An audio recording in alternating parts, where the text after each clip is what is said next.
Hi everybody. It's been a little while since I made a video and I am inspired, so here goes. I've been thinking about doing a video like this for a while, and then someone had some questions about something they're experiencing with working with somebody who has DID, so I decided it's about time to answer this question. And just a little background about me: I'm a licensed clinical social worker. I've been in private practice since 2009, trained in EMDR therapy in 2012, and working with people with trauma, anxiety, depression, DID since way back then. So a lot of the information I'm sharing, it's based on my training, and much of it is based on my own experiences. So if you are a clinician and you are struggling with somebody who has DID, like you feel like you might be stuck or you're not sure what to do, resources on YouTube and the internet are great, but there's nothing like clinical supervision. So I strongly recommend you to check in with a clinical supervisor, either online or local to you, for specific help.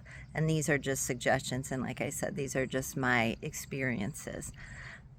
So the issue at hand is, let's say, whether this is a clinical setting, you're in your office and someone has switched from an adult part to a younger, probably a child part, we can call them littles, or you're a friend and someone you care about has just switched, and you can tell that the child is really distressed.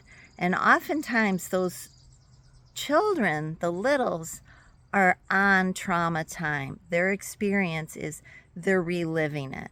So they could be sitting right there in your office and all is well when you look around, but in their systems, they are literally feeling like the abuse is happening, or they have a terror response, like the abuser is right there. And so there's two different ideas I have for that. In a previous video from last year, I talked about time orientation. And for someone who does not have DID, one of the questions we say, or the silly little questions to help someone come on to current time and out of trauma time, is to say, oh, thank goodness childhood is over.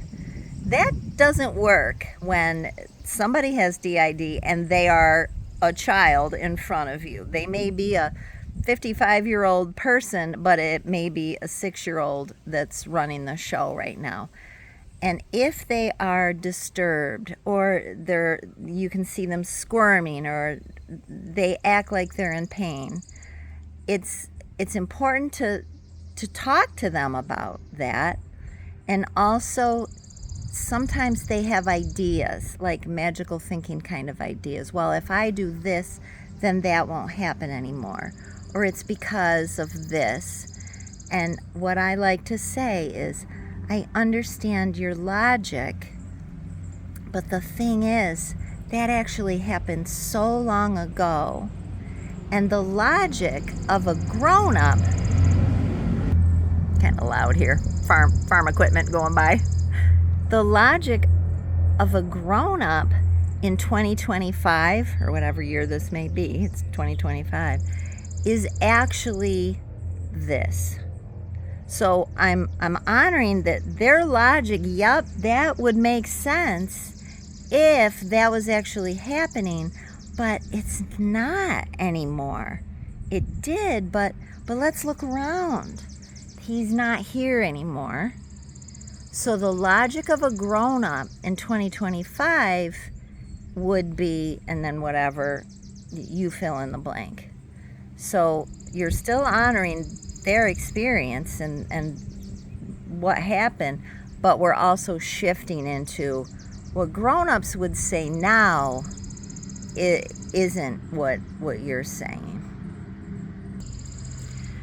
And the second technique is actually a little more fun. So let's say the same scenario, the child is kind of locked in that distressing memory, and whatever their name is. Sometimes I don't know their name, and I'll inquire, who am I talking to? Like, I can't always assume that it's who I think it is. Sometimes there's different littles, and once you get to know them, you can see the nuances, and here's some content that leads you to understand who that is. But if you don't, it's good to get the name, and sometimes they don't want to tell you, and I'll say who I am, introduce myself, and I just like to know your name. So if I get their name, then let's say they're kind of locked in that awful memory, and I'll call, let's say their name is Sarah. I'll say, Sarah, hey. And I have a bunch of cute little stuffed animals in my office. I'll say, Sarah, hey, catch. You ready? Catch. And I'll toss it to them. And they always catch. They look up and they'll catch. And then they're more present. Now they're curious. Now they're looking at that, and we can talk about that. Like, do you have a gray cat, or do you like cats? Do you like dogs? Whatever it is. Ways to get them out of that yucky old memory and into the room, into something more pleasant that's not harmful.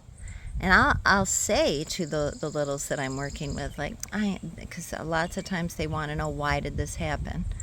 Why did that person do that to me? And of course I don't have answers, but they should be in prison. That never should have happened to you. That was awful that happened. And what I want for you is for you to have more fun, for you to be free and to play more, or to be able to go outside and see the flowers or the butterflies or whatever that may be. So I hope those little suggestions can help at times, and let me know in the comments if you'd like any other topics, and like and subscribe. Thank you.